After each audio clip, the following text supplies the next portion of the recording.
Hey Fiona. Hi, Karina. How's it going? Good. How are you? I'm good. So, what is it that we're doing today? We're just loving each other. That's easy. Okay, we do that naturally. But what are we calling this again? The Life Keepers. The Life Keepers. Mm-hmm. What is that meaning to you? Well, both of us are birth doulas, and you have sort of dabbled in being a death doula, and we both had this, the experience of being present at birth and death, right? Yeah. On an ongoing basis. Yeah. And then you start to see patterns, because when you're present in the experience of birth and death, you're not worried about the frivolous things in life. You're not worried about your nails or your makeup or what you're wearing. It's just like full on raw experience. And we're so, in our lives, just like have the moments of being present to what's really truly meaningful in life are just like these fleeting moments. Mm-hmm. And we're so caught up in the, trying to get the new car, the new house, trying to pay the bills. But really, when you question yourself in those moments of birth and death and the moments in between where there's like true connection between people, there's like a feeling of like, this is what life is about. Mm-hmm. And so that's what I want to like really delve into and question, like, what is life about? Right. I agree with everything you're saying. I'm wondering, since you answered that the way that you did, are you afraid of death? No, not at all. Not at all. Have you ever been afraid of death at any point? Never. Even as a young child, when you learned what death was, that one day your mom and dad were going to die, you weren't? Really? Yeah. Interesting. So for me, I had to, I think I always kind of had a fear of death. Like, I understood that everything that lives dies, but it wasn't until I experienced death from the outside, watching someone I love die, that my fear fell away. Where I think in a lot of cases, people that I've spoken to, they say that it makes them more fearful of death. Oh, really? Yeah, to be around it. But I wonder if that's because of the experience of the death itself, the type of death it was, right? Because there's so many different ways to die. Yeah. Right? Just like birth. Just like birth, yeah. There's so many ways to birth. And I realized that after, because I was a person who'd given birth, but never a person on the outside watching birth. Yeah. Supporting birth. So I experienced that after watching the death of a loved one, and realized what you said, there's a lot of similarities there. Yeah. But also realizing that death, like birth, doesn't have to be scary, where I didn't realize that before. Okay, that's interesting. So what's the other question I had for you? Oh, I want it just for the people who are watching, like who you are. So one of the things that because I know this already about you, but I thought it would be interesting for people to know about like where you came from and how you grew up in your early years. It makes me think like why we connected is because both of us sort of represent like this meshing together of multiple cultures in ourselves, and like people think I'm Hispanic, but actually I'm not Hispanic at all. I know. Or Hawaiian, or wherever you go. Yeah, so I was born and grew up in Singapore. When I tell people that, they're like, no, you must be mistaken. You don't look Singaporean. You don't look Singaporean. Yeah. But my dad is Canadian, he's white, and my mom, he went to Singapore when he was in his 20s, just for an adventure, and like, he was interested in Southeast Asia. Meanwhile, my mom was born in Singapore. Her mother was born in Singapore, but my mom's dad is from Sri Lanka. He's Sinhalese, and my mom's mom is part Sinhalese, part Scottish or Irish. We're not sure. Yeah. And so I'm half South Asian and half white. But I grew up in Singapore, which is a mostly Chinese culture, but there's a lot of Indian people and Malay people, and it's very multicultural. Yeah. Yeah. And then I moved to Canada when I was 19. And you grew up, oh, you were 19, Yeah. okay. And you grew up for your first years on a boat, right? I think it was about 1 year that we lived on a boat that was docked on the river. Cool. Yeah. Yeah. Because my dad was building a boat. He was a boat builder. Nice. Yeah.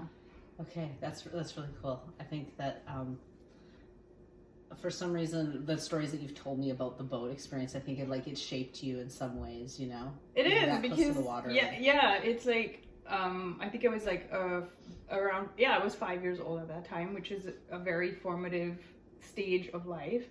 And my memories of life were like, those were my favorite memories of life. It was very simple things, like we used to collect rainwater in those barrels that they have on boats, and we used to use that water to wash the dishes and wash the laundry, and it was exciting for a 5-year-old. Yeah. Not anymore. On the back of the boat. Yeah. You know, it was just like, you know, I'd step out and like, you know, be playing with the lizards. There's a lot of lizards Yeah. in warm countries, and monitor lizards. Those you don't play with so much. But you like, they're like see as them. big as you when you're 5. Exactly.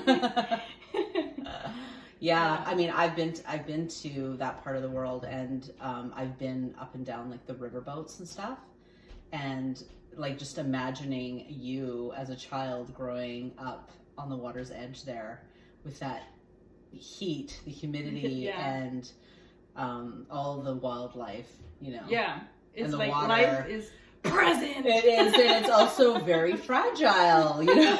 There, you know what I mean? Like we've Yeah. got lizards the size of children there, and Yeah. crocodiles, and all kinds And of spitting interesting cobras and killer bees Killer and bees. all these sort of things. lots So of mosquitoes. I mean, you are a survivor for sure. Yeah. I don't think that's no. Okay, well that's good. I think that's like interesting stuff that people would want to know Yeah. about you. So But I really connected with you, I guess. Like, I mean, we connected for so many reasons, but partly, I guess, because you have that in yourself, this like meshing of multiple cultures in Yeah. yourself. yeah, I mean, I didn't grow up. I grew up in Canada, right? My dad is Malaysian. He grew Malaysian Chinese and British. He grew up in Brunei, Borneo, and his mother is Kedatsan from Borneo, and his Which is like a indigenous tribe. That's of right. Borneo. yeah, Mhm. the best looking ones apparently. And my dad's father's Chinese. His family immigrated from China, like, you know, I want to say it's like 50 or 60 years before my dad was born. So, you know, the early 1900s sort of thing. And then my mother is French Canadian and Iroquois. So, you know, I have sort of, I guess, indigenous roots from, you know, this part of the planet and the lower part of the planet. And I think I really grew up mostly as a Canadian kid, but with an immigrant father. Like, that's kind of how I see it. Like, my dad was, you know, always trying to sort of like show me a different way, like implementing a different way into my life so I wouldn't be like everybody else, you know? And so we've laughed about like the water system that my dad had going on in the 70s, where we had to sterilize the water and boil the water and cool the water, and then you could drink the water.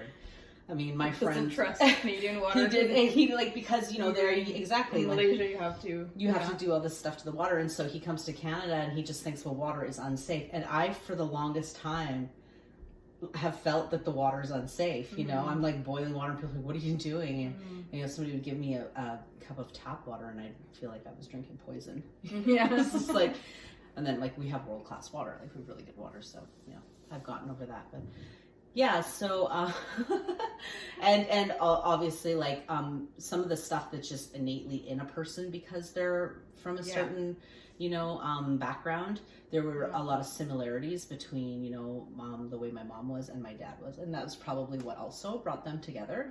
And then there were things that made them worlds apart as well. So yeah, I'm a melting pot, just like you. Yeah. Yeah. Multiple perspectives. Yeah. Yeah. Totally.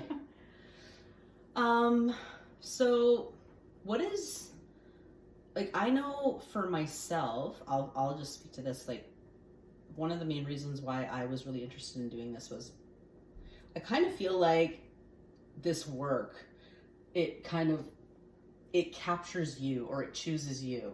Doula work, like death work, birth work. It's not necessarily something that it's definitely not something that I was like, this is what I'm going to do. Yeah, totally. It was just, and it was like one experience led to another.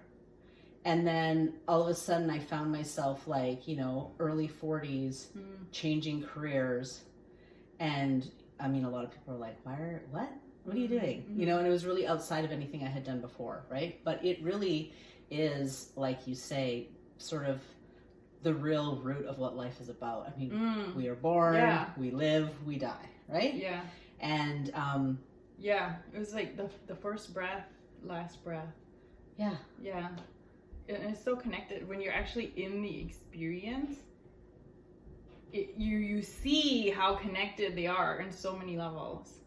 Yeah. One is just entering, one's exiting, but totally. It's a revolving door. It is, yeah. And I mean, that was the thing for me, like, so it was my father who passed away 7 years ago. And my dad had decided that he didn't want to die like a regular death kind of here in a hospice or a hospital. He wanted to die at home. And he was already at the point, we had stage 4 bladder cancer, so he was already at the point where he needed a lot of care.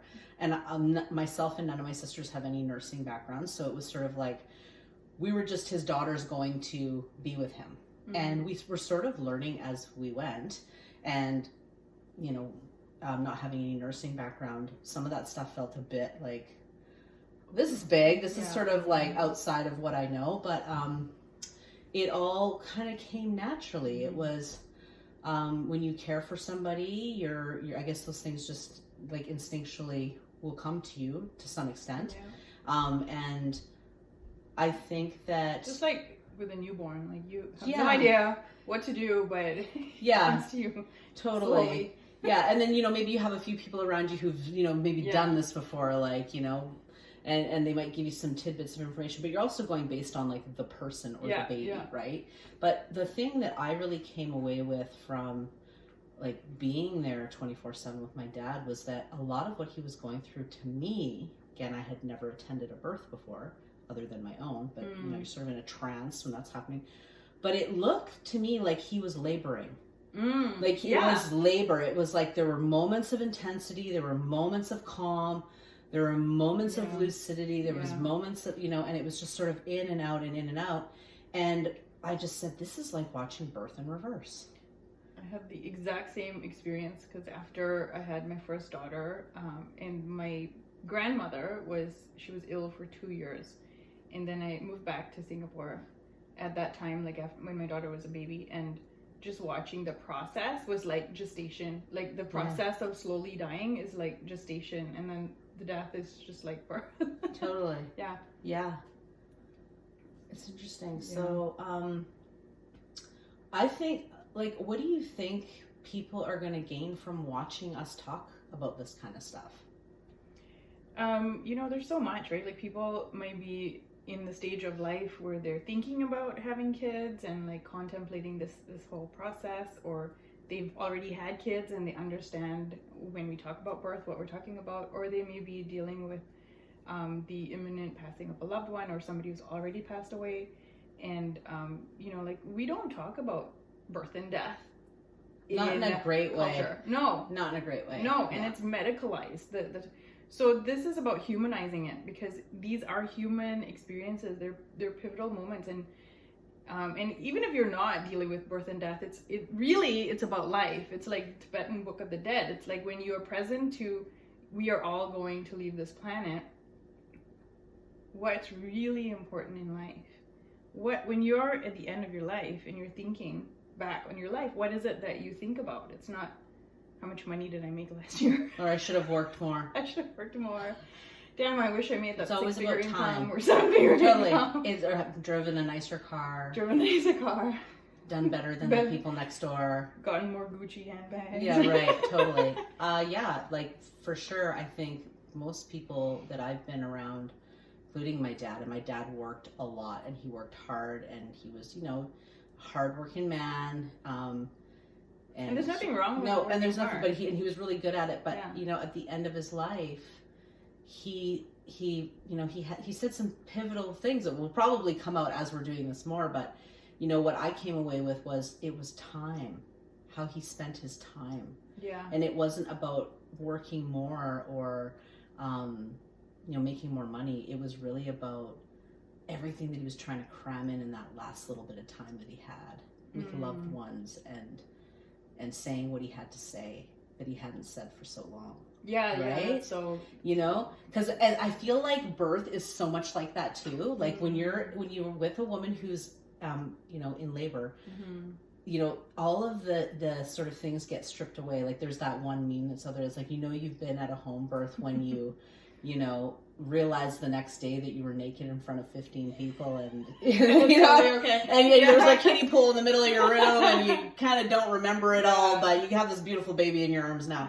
You know, it's like, whoa, what happened? It sounds like a crazy party, but it's there's like just this moment where all your inhibitions get fallen. I mean, even the most, you know, well put together, proper, private person becomes like this wild, free, primal woman or person, who is, you know, doing this big thing that is big life stuff.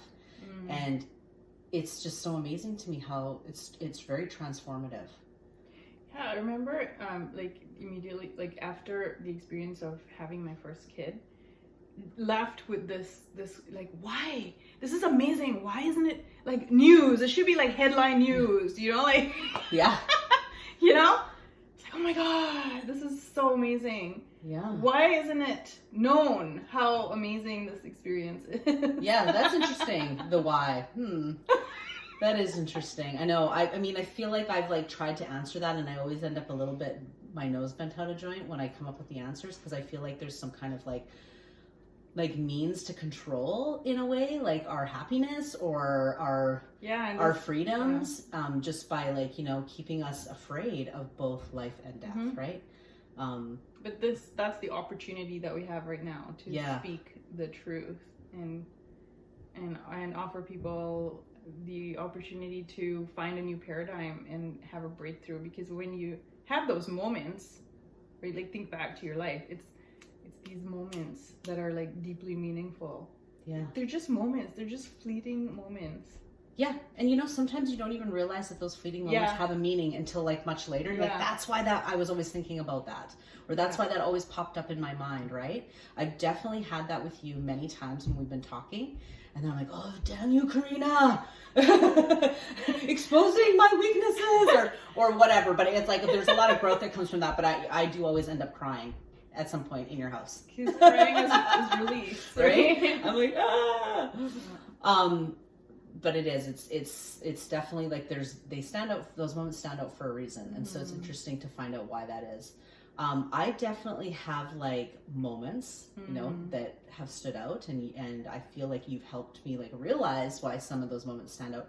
I've also had moments of things that were said to me, like maybe like what we would consider like little cliche quotes or whatever, but never truly understanding their meaning in the moment, but then maybe later, you know, like I'm thinking about just what you were describing a little bit earlier in our conversation. And it's like that whole cliche thing of, you know, live each day like it's your last. Right. And it's like, what does that mean? Yeah. You know, what does that actually mean? Like that, it sounds morbid. It does. It sounds a little bit dystopian. Like it's like, okay, this is my last day. I'm going to rob a bank, or I'm going to do some crazy thing. Right.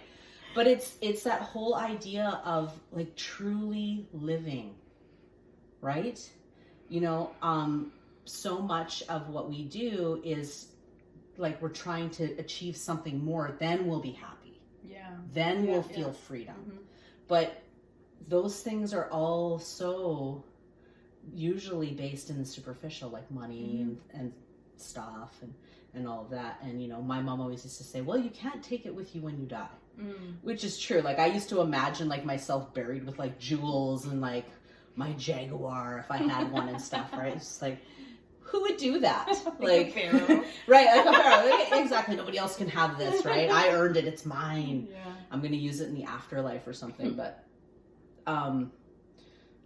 one of the things that really stood out for me as a child growing up, my father was, first of all, like my dad was the kind of guy, like a lot of people like thought of him as like a Mr. Miyagi. Like he wasn't as perfect in my mind, but to other people, they just thought he was so full of wisdom. And you know what? He was so full of wisdom.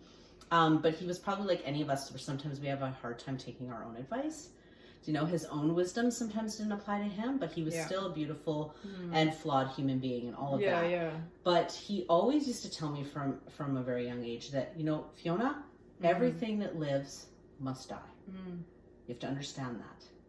And I mean, I think the first time he told me that, I was like 3 or 4 years old, and I was just kind of like, we might have been fishing or something. He was like banging, everything that lives must die, you know, and I was like, what?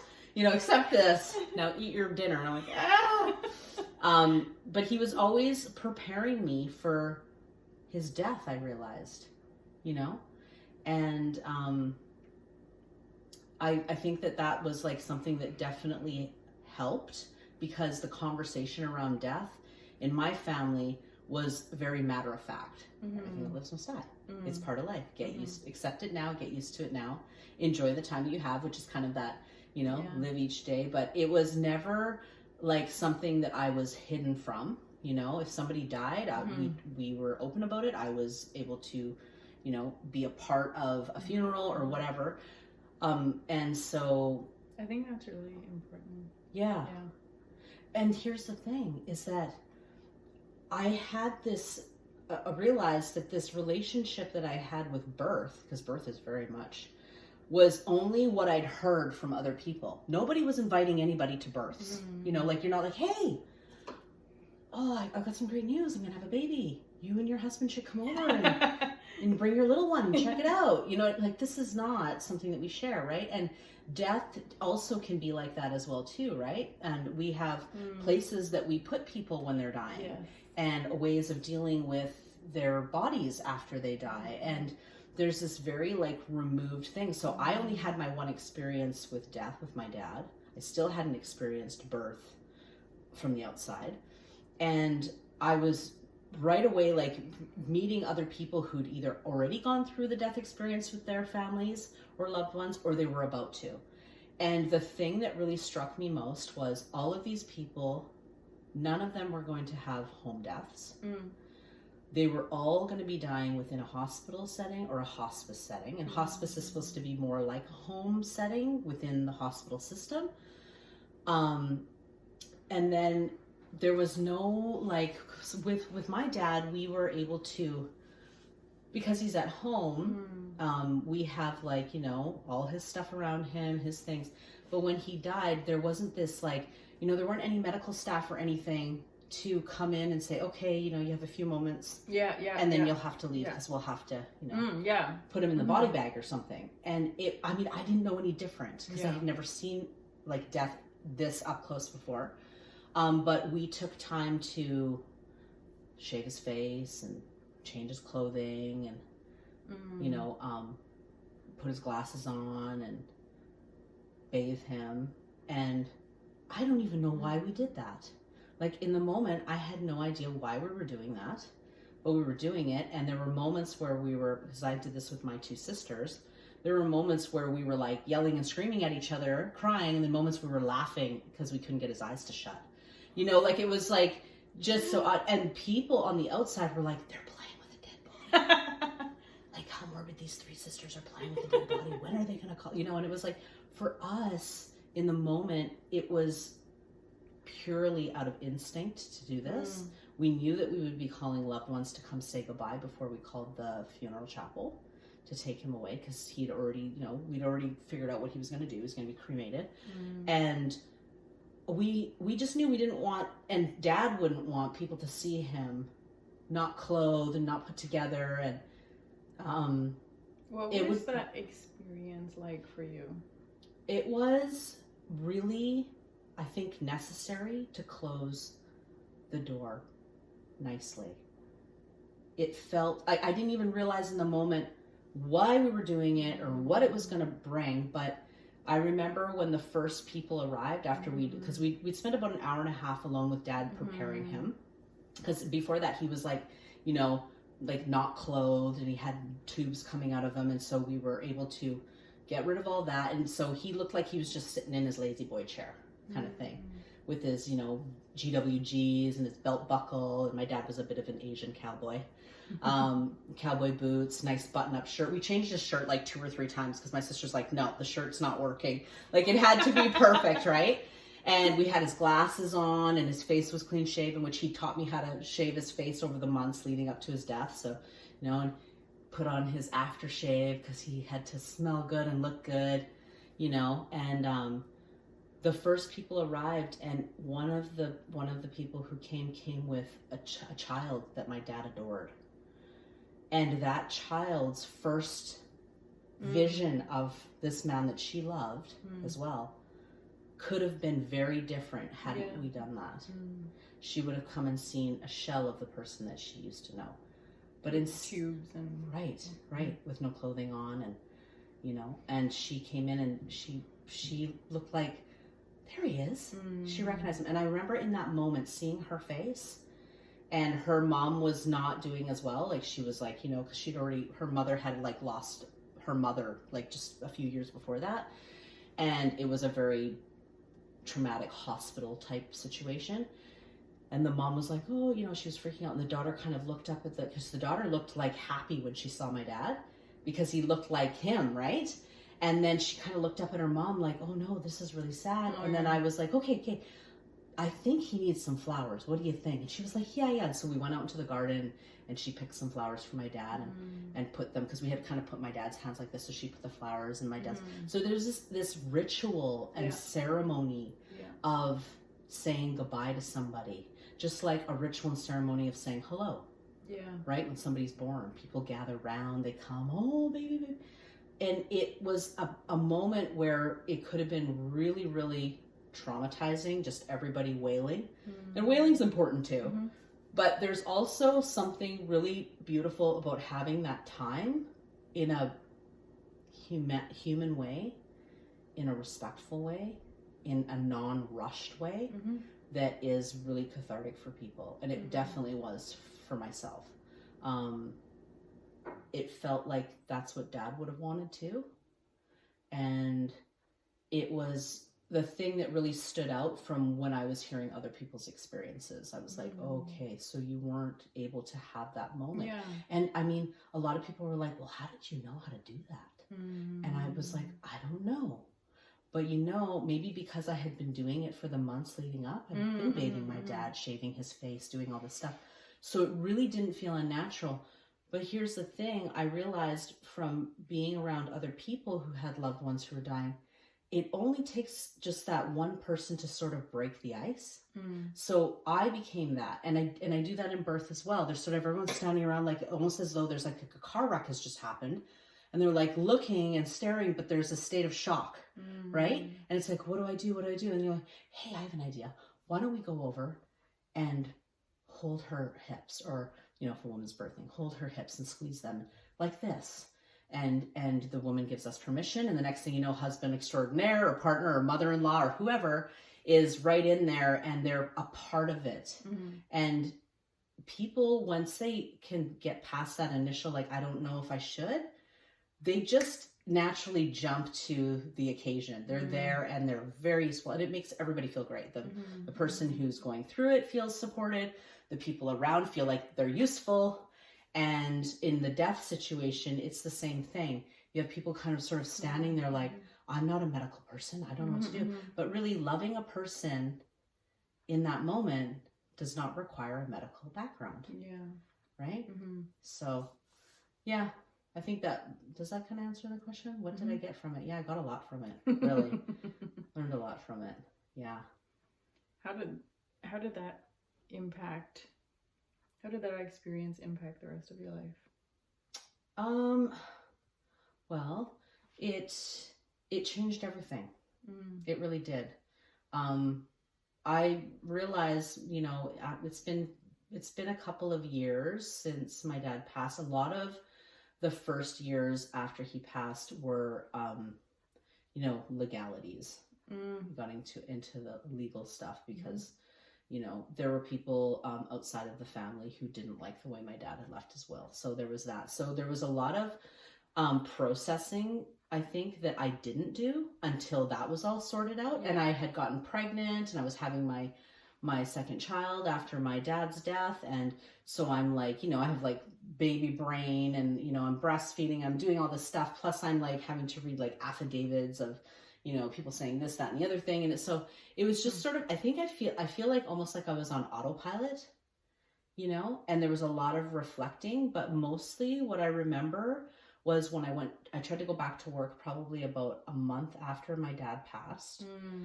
And I was a hairdresser, and I was at my work, and I was doing my regular client's hair, and they were talking about, this trip they were going to take, and they were fighting with their girlfriend, and the husband might be cheating and whatever. And I remember just thinking like, I don't care. Yeah. This is so superficial. Like, people are dying. Mm-hmm. And that I just stared that in the face of death, for a long time. And who cares about your hair and your trivial little, and like, I realized at that moment that like, one, what matters to people in the moment of their life matters, right? Yeah. But two, I probably shouldn't be doing what I was doing right now because I wasn't really doing it well. Yeah. I was just kind of like trying to get them out of my chair because they were annoying me and I didn't want to listen to their surface babble. And so that's like the experience. I don't know if you have it, but like I feel that way every time I doula, and then I leave a birth, and then you go back into the real world, and it's like this feeling of like, oh my God, it's so mundane. And it's like you're in this different world, and there's this mundane world going on that is just like so superficial. And you have this profound experience, but you can't verbalize it. It's beyond words. And you can't communicate it to people because we don't have the words in our language to really communicate the experience. Really, we don't have the words. Yeah. Well, and the profound experiences of life, we don't. There's so much around that too. Like as doulas, we can't really talk about, because there's privacy issues. I mean, there's what happened, right? But there's the experience that we're left with, which is our own experience. Because as doulas, we're very different than, say, a nurse or a doctor because they're focused on their job. But as doulas, we're focused on emotionally being 100% with the woman and like feeling everything that she's feeling. It's very different. Yeah, it's almost witchy in a way, right? Like, yeah, very magical. I mean, I'm thinking, for example, of when, and a lot of people don't actually know this, but birth can actually bring up a lot of stuff from the past, right? Which is what? That it can. And I mean, I personally didn't really know that even as a birthing person. However, that now looking back, that was definitely stuff that was happening after I had my baby. And they would call that postpartum depression or something. But there was like other things that had surfaced, and I was like, who knows, lack of sleep, stuff kicks up. You thought you dealt with it, but you didn't. But this is like a known thing. And you realize this more and more when you're doing birth work. Yeah. And then you get to, I think, a point where you can recognize it when it starts to happen in the moment. Any emotion or trauma that you've pushed under the rug earlier in your life can come up. In labor or birth or postpartum. Yeah. Right. And it can present itself, like I'm thinking of really interesting ways that I've seen it present itself. Like where, like I would not have known had I not had the experiences leading up to these moments, what I was seeing or observing. Like, I think like even like the midwives or the doctors that were present in the moment were kind of like, what is going on here? This makes no sense. Right? Yeah. And, and then you kind of, you're like, okay, we're reliving something from before. Right. So, this is very interesting. And death has the same. The processing of death has the same thing. Stuff from the past starts coming up just before it's, goodbye time. And it's really interesting because these were the moments where it was like, huh? What is he talking about? What is my dad? What is my loved one saying here? It's like all of a sudden it's like, I saw her, like, and you think, oh, they're hallucinating. Mm-hmm. But you know, sometimes it's like these memories that are coming yeah, up, and it's unfinished stuff that they're trying to sort through. And if you know them really well, you might recognize that. And I'm sure there's like so many people that would relate to that, who have been through that experience, or like, you know, there's something about that that's like, it's sort of, it's so unknown, but it's something about it is comforting to know that there's that connection there. Yeah.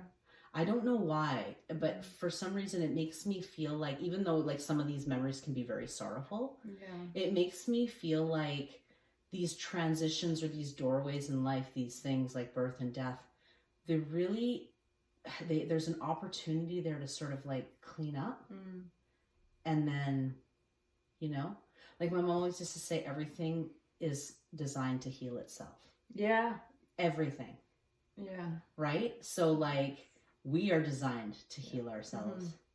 And I've told you this before, you know, my dad was dying, and he'd cut himself shaving. This is kind of when he had decided like, okay, I think maybe you should be shaving me, because his hand got really shaky and stuff. And I was so surprised that like his cut on his face could heal so well and so quickly, but yet his body's dying. I'm like, you know, and here he was healing himself emotionally too, going through all this stuff that he was going through, and we were healing because we were present and able to go through that. So what happens when we're not a part of that? What happens when that gets taken away? Yeah, I mean, you can live the rest of your life feeling resentment and bitterness, hatred, and you can die with that. You can never have it resolved unless you actually, you know, take the time to resolve it. Yeah. So it really sets you free, hey? Like to be able to have those opportunities. And I think, in my opinion, that's what is really important about what we're doing with this conversation, is just having this conversation where people can think, you know what? I want to be set free too. Yeah. I want to feel that feeling, you know? It's like, even if it's a little bit, it's a lot. Yeah. You know? And from there, it's like, you know, we share our horrid birth stories quite easily, you know, but I find that people don't really even share their horrid death stories very easily. We're not really given the opportunity to share very much about death, because it'd be like, oh, so blah, blah, blah, my father passed away, and everyone goes, I'm sorry. Yeah. You know, and it's just like, oh, exactly. That's such a bad thing. When my grandmother passed away, I would, everybody's like, oh, I'm so sorry, blah, blah, blah. But I kept thinking, like, what I want is for somebody to ask me, so what was the experience like for you? I wanted the space to describe the experience from my perspective. Because everybody will have their own experience. And it was like the shock of like looking at her in the coffin, and your mind is thinking like, she should be breathing, like the chest should be moving, and the mind is like, why isn't it moving? Something's wrong. You know? And it was those things that you want to have the space to talk about, but we don't have this in our culture where we're given the space to talk about, like, so what was your experience of death? What was your experience of birth? Yeah. It's those moments of having the listening, to be able, the space and the listening to be able to speak your experience, that creates the freedom. Yeah. And it's like, in a moment you can have years of upset, and in one moment you can be free of that. Yeah. When somebody listens. Yeah. And I don't you feel like sometimes, like, you meet people and you hear what they have to say, and it's like you needed that. There was some little bit of what they were saying that you were like, yeah, there was a bit of a gift there, you know, like maybe I needed to hear that. It maybe has nothing to do, like, they're talking about themselves and their experience, but you're like, I needed to hear that different perspective. So this is interesting, because I feel that this whole birth-death relationship is really connected in so many ways. And you know, I'm thinking about, like, when I was pregnant with my first child. So I was a little different in the way that I have a mom who doesn't elaborate on much. Like, my mom's not like, oh, your birth was like this. And like, if I would ask my mom, like, what was it like to have a baby? She would just say, it's hard. It hurts. That's it.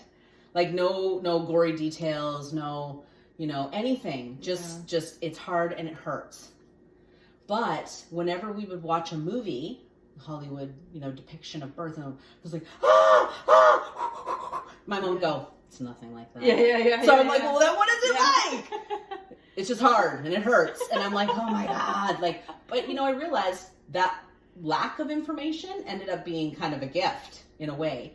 However, I have a few friends leading up to giving birth that they told me like detail for detail, everything that went crazy, painful, scary of their births. And so like the only thing that I could think of was just don't give me an episiotomy. Just don't give me an episiotomy. You know what I mean?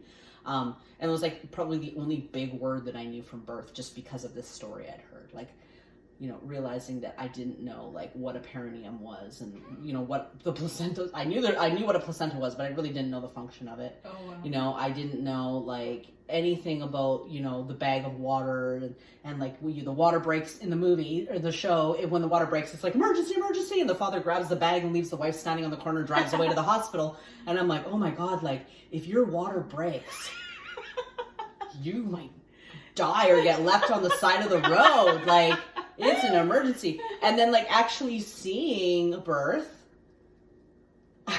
it's like all like a lie. I know. A sham. Like everything that I knew, I either didn't know at all or it wasn't what I thought it would be. Yeah. So, but then it lends for a very kind of unknown, because what you don't know kind of sometimes is scary. Mm-hmm. And also what you do know can be scary.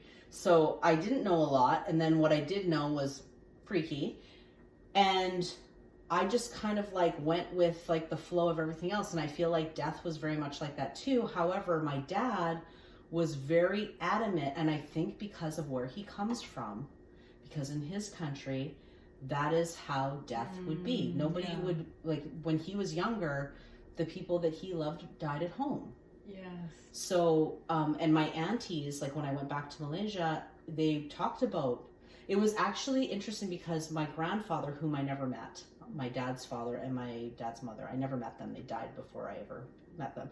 And their experience, the sisters, because there's the three sisters, like in our family, they were the ones tending to mom and dad when they were nearing end of life. And my dad had this thing, and so you had mentioned this in the beginning about how like your hair and your makeup, it's so superficial.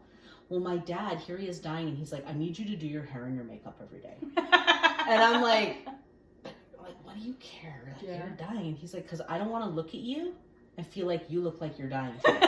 And we were just like laughing. So my sister and I like are like curling our hair in the morning and putting on our makeup so we look fresh and hi Dad, and he's like, okay, good, like, because for him it felt comforting. And apparently my grandfather, my dad's dad, he made his daughters do the same thing. He was like, do what you would normally do. Don't start letting yourself go because I'm going. Like, put effort in, because when I look at you, I want to feel like life is still being lived, and so I think that's definitely something you would miss in a hospital setting. There's only visiting hours at certain times, right? And then the people that are around you are wearing scrubs, and it's very businesslike, right? It's like, okay, I'm here, change this, okay, do you need okay, goodbye, on to the next, right? Mm-hmm. And so, there's... I mean, I have a wish that, like sometime in the future, there can be a learning, for like the hospitals and the great job that they do in taking care of all the medical perspective can actually be open to learning about the humanizing of, and it is happening, right? Like birth centers where the hospitals are creating a more home-like, personal environment, and hospices which are like creating a home-like environment.